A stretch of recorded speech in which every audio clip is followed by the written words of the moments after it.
India and the United States share a comprehensive global strategic partnership anchored in shared interests, democratic values, and robust people to people ties.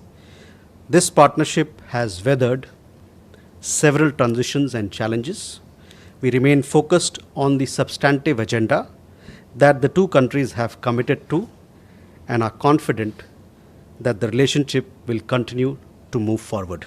Our ties with any country, or all the ties that we have with various countries, they stand on their own merit, and they should not be seen from the prism of a third country. As far as India-Russia relations are concerned, we have a steady and time-tested partnership. These additional sanctions that have been announced, they pertain to several entities and individuals in the Russian energy sector. We are in touch with the US authorities to clarify issues pertaining to the impact on Indian entities.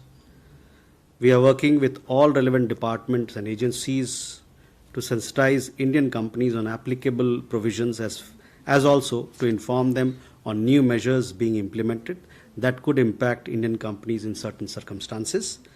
Also, to answer a related question from Shruti, our oil purchases have been and always are guided by our own energy security requirements, along with prevailing global circumstances and market conditions. So that is how we look at the scenario.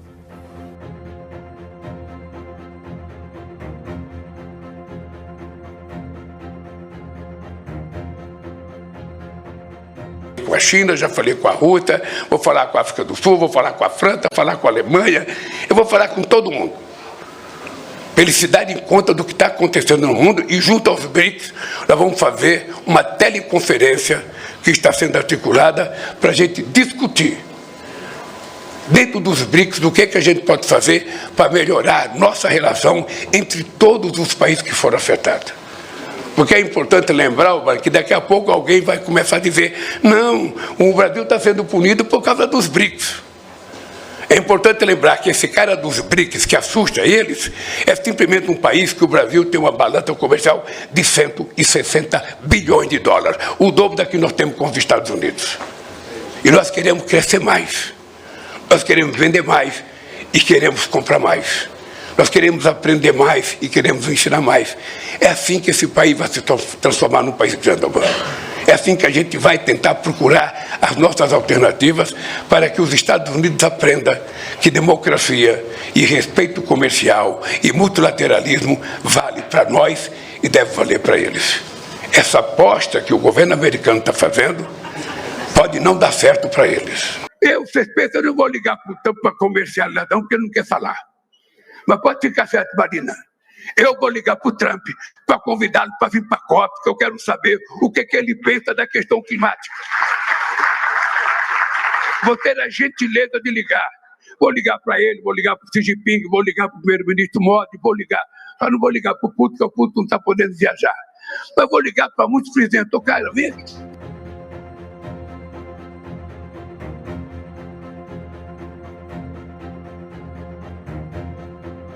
China's reaction to Trump's tariffs in 2025 has been one of strong opposition and dismissiveness. China's Ministry of Foreign Affairs labeled Trump's tariff moves as a tariff numbers game and dismissed them as lacking economic relevance, even calling the escalating tariffs a joke. After Trump imposed tariffs as high as 125% and threatened up to 245% on Chinese exports, China vowed to take resolute and effective measures to protect its interests, defending itself against what it terms bullying tactics. Beijing has imposed retaliatory tariffs and taken non-tariff actions, like limiting Hollywood film distribution in China.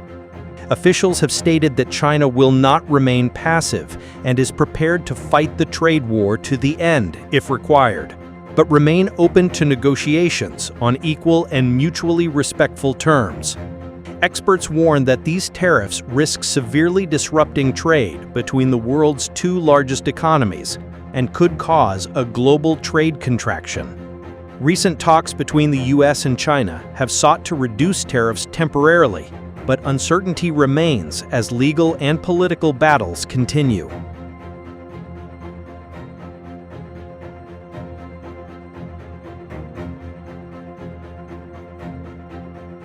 Russia's reaction to Trump's tariffs in 2025 has been intertwined with the broader geopolitical and economic context around Russian oil exports and sanctions. Trump imposed heavy tariffs, up to 50%, on countries like India over their Russian oil trade, aiming to isolate Russia economically.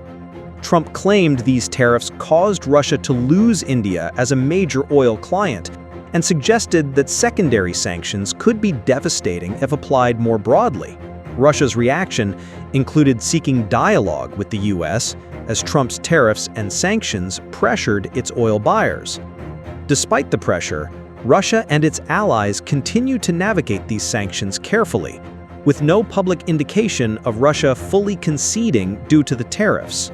Trump also indicated flexibility, mentioning that tariffs on China for purchasing Russian oil are not imminent, but could be reconsidered. The approach reflects Russia's complex balancing act amid worsening economic isolation and efforts to maintain its energy exports. At the Anchorage summit, trade discussions prominently featured these tariff issues. Although no formal agreements were made on Ukraine or trade, both leaders described the talks as productive. Trump indicated in a post-summit interview that he would hold off on imposing tariffs on China for buying Russian oil due to progress made, but left open the possibility of reapplying pressure if needed. The tariff measures were seen as a key lever in the US strategy to push Russia to the negotiating table, with Trump suggesting that the tariffs on secondary purchasers like India might increase depending on the summit outcome.